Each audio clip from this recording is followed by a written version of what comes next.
नमस्कार दोस्तों, इस वीडियो पर क्लिक करने के लिए धन्यवाद। दोस्तों, हमारा चैनल अभी नया है, हमें आपके सपोर्ट की जरूरत है।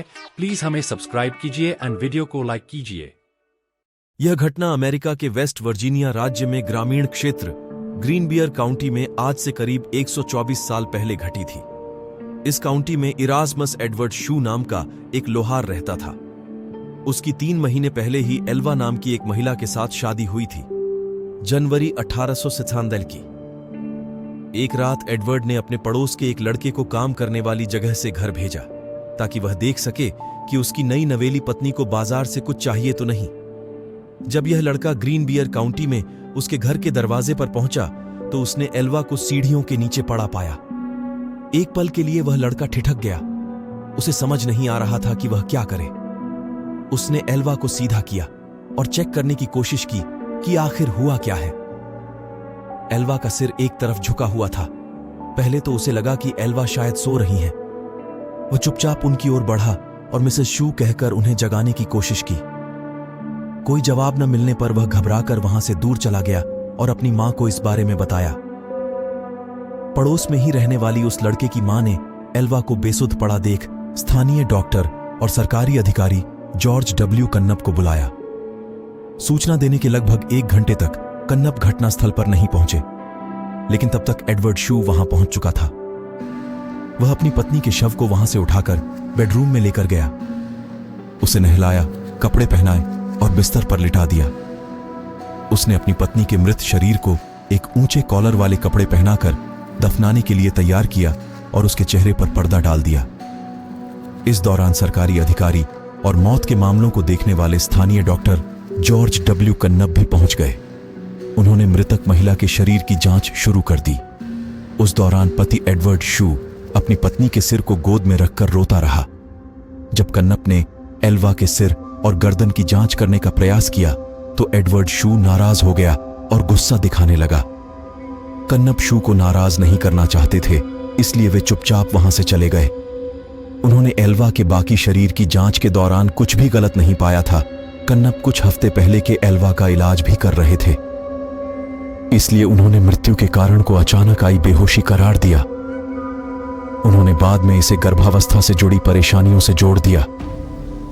एल्वा के शरीर को लिटिल सेवेल माउंटेन के उसके बचपन के घर ले जाया गया और दफनाया गया।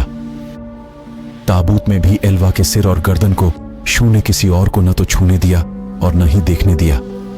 हालांकि उसके इस अजीब व्यवहार को लेकर वहां मौजूद लोगों में कोई शक नहीं पैदा हुआ। एल्वा की मां मैरी जेन हीस्टर को छोड़कर हर कोई इस मौत को प्राकृतिक मान रहा था।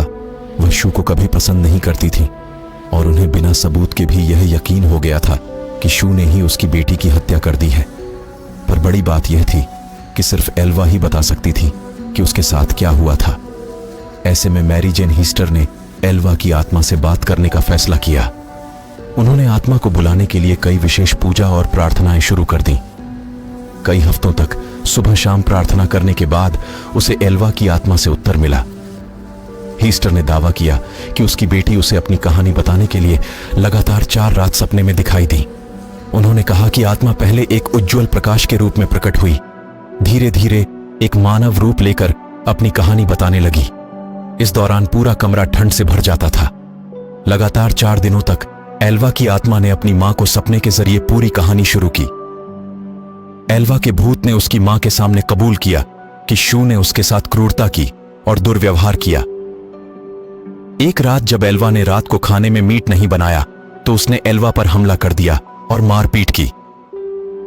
शू ने मारपीट के दौरान एल्वा की गर्दन तोड़ दी थी, जिसके बाद एल्वा के भूत ने अपना सिर पूरी तरह से पीछे घुमाया और वहां से चली गई। इस घटना के बाद एल्वा की मां पब्लिक प्रोसिक्यूटर जॉन प्रेस्टन के पास गई और मामले को फिर से खोलने की अपील की। प्रेस्टन ने भूत के बारे में उसकी कहानी पर विश्वास किया और आसपास के लोगों से पूछताछ शुरू कर दी। शू के पड़ोसियों और दोस्तों ने एल्वा के अंतिम संस्कार के दौरान उसके अजीब व्यवहार के बारे में सरकारी अभियोजक प्रेस्टन को बताया। डॉ कन्नप ने भी स्वीकार किया कि उन्होंने एल्वा के शव की पूरी तरह से जांच नहीं की थी। प्रेस्टन के लिए ये दोनों बयान शव के फिर से परीक्षण के आदेश को पाने के लिए पर्याप्त थे। उन्होंने कोर्ट के आदेश से शू की आपत्तियों के बावजूद शव को कब्र से बाहर निकलवाया और जांच के लिए मोर्चरी लेकर गए। एक स्थानीय समाचार पत्र द पोकाहॉन्ट्स टाइम्स ने बाद में रिपोर्ट किया कि गले पर उंगलियों के निशान पाए गए थे, जिससे पता चला कि एल्वा की मौत दम घुटने से हुई थी। उसके गर्दन पर गला घोंटने के निशान पाए गए थे, जिससे गर्दन की नस और कोशिकाओं को काफी नुकसान पहुंचा था।